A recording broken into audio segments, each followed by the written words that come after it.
gara gaaffii kitaabota kana barreessituu dhufne yoo tokko qaamni ol dhiiguu dadhabe gadi dhiiga waan ta'eef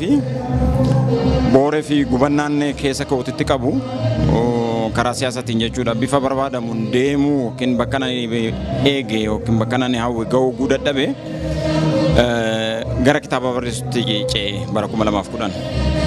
Of course wantoon jira kennamni wayii jira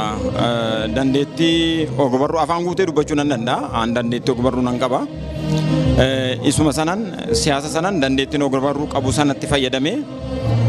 karaa kitaabatiin gadi baasee jechuudha 2010 akka warra Awurooppaatti. Egaa kitaaba barreessuu matuma isaatiin iyyuu bardanii mataa isaa danda'e bardanii of danda'e baatee dhufa. Bardanii san baatee dhufee bardanii gurguddaa baatee dhufee kitaaba kana barreessutti hidhamee hin beekaa hojiirra ari'amee hin beekaa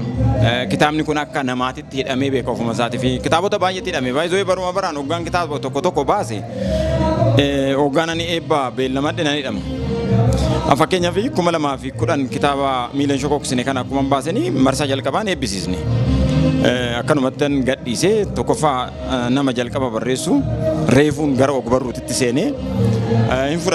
fudhatamuu hin dubbifamuu namni kanaan dura hin beeku waan ta'eef kitaabni sun akkam ta'a kan jedhu sana gaaffii keessa waan jiruuf eebbatti hin dhanne garuu kitaaba sana ji'a tokkotti gurguramee dhume beesti seeliin ture 2010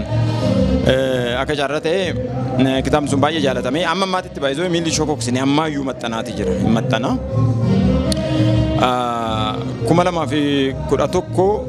2011 yeroo martaan